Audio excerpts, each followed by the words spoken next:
ఓం సెన్నో మిత్రస్యం వరుణః సెన్నో భవత్పర్యమా సెన్న ఇంద్రో బృహస్పతిః సెన్నో విష్ణురుక్రమా. ఓం గురుర్బ్రహ్మ గురుర్విష్ణు గురుర్దేవో మహేశ్వరః గురుర్ సాక్షాత్ పరం బ్రహ్మ తస్మై శ్రీ గురవే నమః. ఎస్పీ ఛానల్కి స్వాగతం సుస్వాగతం అండి.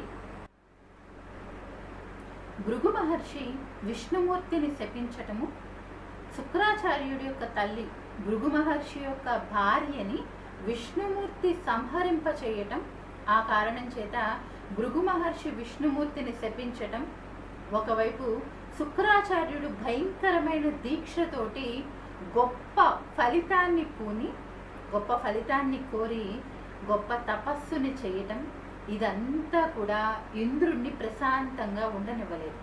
దాంతో ఇంద్రుడు తన కుమార్తె అయినటువంటి జయంతిని పిలిచాడు.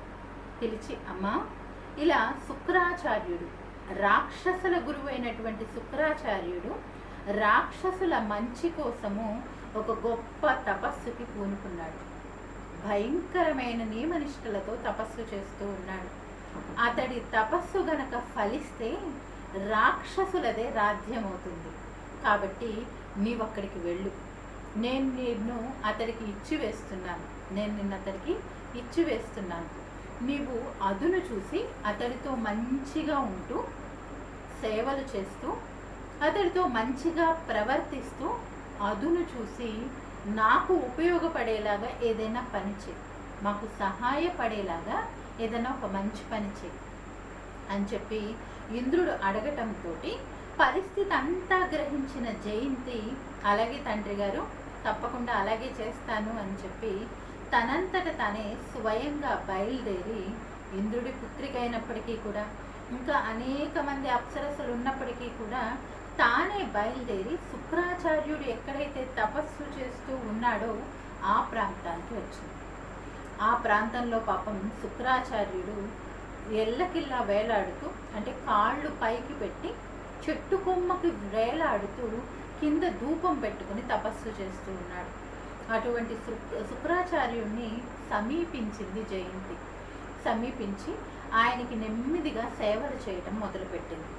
ఆయనకి వేలాడటం వల్ల కాళ్ళు చేతులు నొప్పులు పుడితే కాళ్ళు చేతులు నెమ్మదిగా నొప్పులు తగ్గేలా నొక్కటం, ఆ ధూపం వల్ల వేలాడటం వల్ల, తలకిందులుగా వేలాడటం వల్ల ఆయనకి శ్రమ కలగకుండా నెమ్మదిగా విసరటం, వింజామరతో విసరటం, ఇలాంటి ఉపచారాలన్నీ కూడా నెమ్మదిగా చేస్తోంది.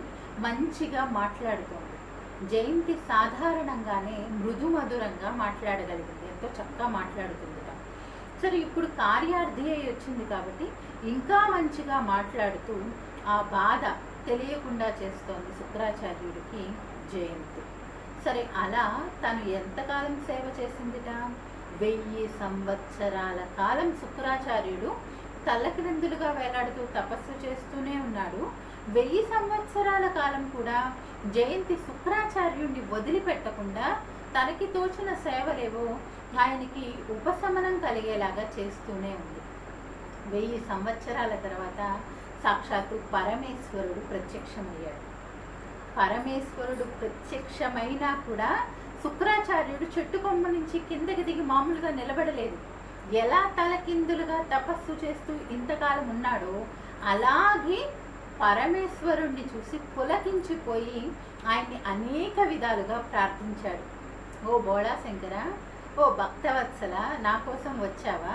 నిజంగా అనుగ్రహించినట్లయితే కనుక దేవతల దగ్గర గురువు దగ్గర లేనటువంటి, దేవతల గురువైనటువంటి బృహస్పతి దగ్గర లేనటువంటి ఒక గొప్ప మంత్రం, రాక్షసులకి ఉపయోగపడేటటువంటి ఒక మంత్రం నాకు ఉపదేశం చెయ్యి అని చెప్పి అడగటంతో పరమేశ్వరుడు మృత సంజీవని అనేటటువంటి ఒక మంత్రోపదేశం చేస్తాడు.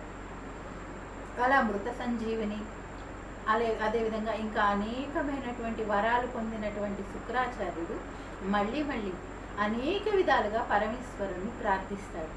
ఆయన యొక్క ప్రార్థనలకి సంతుష్టుడైన పరమేశ్వరుడు అక్కడి నుంచి అంతర్ధానమైపోతాడు. ఒకసారి శుక్రాచార్యుడిని స్పృశించి అంతర్ధానమై వెళ్ళిపోతాడు. ఇప్పుడు తను కోరుకున్నటువంటి వరాలు వచ్చాయి. తను ఏ దీక్షతో అయితే ఏం కావాలని కోరుకుని ఎంతో కఠినమైన దీక్షను అవలంబించి తపస్సు చేశాడో అది సాధించాడు. తన యొక్క కష్టానికి ఫలితం లభించింది. దాంతో చాలా సంతోషించిన శుక్రాచార్యుడు చెట్టు దిగి ఎదురుగా ఉన్నటువంటి జయంతిని చూశాడు. జయంతిని చూసి ఆమెతో ఆదరంగా ఇలా మాట్లాడాడు. తను 1000 సంవత్సరాలు కూడా ఇలా తపస్సు చేశాడు అంటే జయంతి యొక్క శుశ్రూషల వల్ల కొంత తపస్సు ఫలించిందని చెప్పవచ్చు. కాళ్ళు నొక్కటం, చేతులు నొక్కటం, పాపం శుశ్రూషలు చేసింది కదా. దాంతో ఎంతో ప్రేమతో ఆదరంతో, ఓ కన్యామణి, నీకు ఏం వరం కావాలో కోరుకో, నేను నీకు ఏ వరం కోరినా కూడా ఆ వరాన్ని నేను నీకు ఇస్తాను అని చెప్పి ఎంతో అభిమానంతో చెప్పాడు శుక్రాచార్యుడు. ఆ మాటలు విన్నటువంటి జయంతి కొద్దిగా సిగ్గుపడి ఆయనతోటి నేరుగా చెప్పలేక, తండ్రి చెప్పాడు కదా నిన్ను ఆయనకి ఇచ్చేస్తున్నాను అని చెప్పాడు కదా, ఆయనే నీకు భర్త అని చెప్పాడు కదా, దాంతో నేరుగా చెప్పలేక సిగ్గుపడి, ఓ మహానుభావ, మీరు గొప్ప తపస్సిద్ధి సంపన్నులు, మీరు త్రిలోకాలని కూడా దర్శించగలరు, త్రికాలాలని కూడా దర్శించగలరు, అంటే భూత భవిష్యత్ వర్తమాన కాలాలన్నింటినీ కూడా దర్శించగలరు. అలాంటి మీకు నా మనస్సులో ఏముందో తెలుసుకోవటం పెద్ద కష్టమేమీ కాదు కదా, నేను సిగ్గుతో చెప్పలేకపోతున్నాను, నా మనస్సులో ఏముందో మీరే తెలుసుకోండి అని చెప్పి ఆమె సిగ్గుపడుతూ చెప్పటంతో శుక్రాచార్యుడు ముసుముసు నవ్వులు నవ్వుతూ కళ్ళు మూసుకుంటాడు. కళ్ళు మూసుకుంటే జయంతి తనతో 10 సంవత్సరాల కాలం ఏకాంతంగా బయట ప్రపంచంతో సంబంధం లేకుండా, అసలు బయట ప్రపంచానికి కనిపించకుండా ఉండాలని కోరుకుంటోందని తెలిసింది. అది చూసి సంతోషించి, అలాగే నువ్వు 10 ఏళ్ళు నాతో ఉండాలనుకుంటున్నావు కదా, తప్పకుండా మనం ఎవ్వరికీ కనిపించాం, మనం హాయిగా 10 సంవత్సరాలు ఏకాంతంగా ఉందాము అని చెప్పి జయంతిని తన ఇంటికి తీసుకువెళ్ళి అక్కడ వాళ్ళిద్దరూ కూడా సంతోషంగా ఉంటారు. సరే, రాక్షసులంతా కూడా శుక్రాచార్యుడు తపస్సిద్ధి సంపన్నుడయ్యాడు, అంటే తను చేసేటటువంటి తపస్సుని సిద్ధి పొందించుకున్నాడు, పరమేశ్వరుడి చేత వరాలు పొందాడు అని తెలుసుకుని గబగబా ఆయన్ని దర్శించడానికి శుక్రాచార్యుడి ఇంటికి వచ్చారు. అయితే మాయ వలన ఎవరికి కనపడకూడదని కదా కోరుకుంది జయంతి, కాబట్టి ఒక మాయ వలన శుక్రాచార్యుడు కానీ జయంతి కానీ అక్కడే ఉన్నప్పటికీ కూడా రాక్షసులు ఎవరికి కనిపించలే. దాంతో గురువుగారు కనపడకపోవడంతో ఏమీ అర్థం కాక మళ్ళీ తిరిగి తమ స్థానాలకి తాము వెళ్ళిపోయారు రాక్షసులు. మరి ఆ తర్వాత ఏం జరగబోతోందో మన తర్వాత భాగంలో తెలుసుకుందామండి.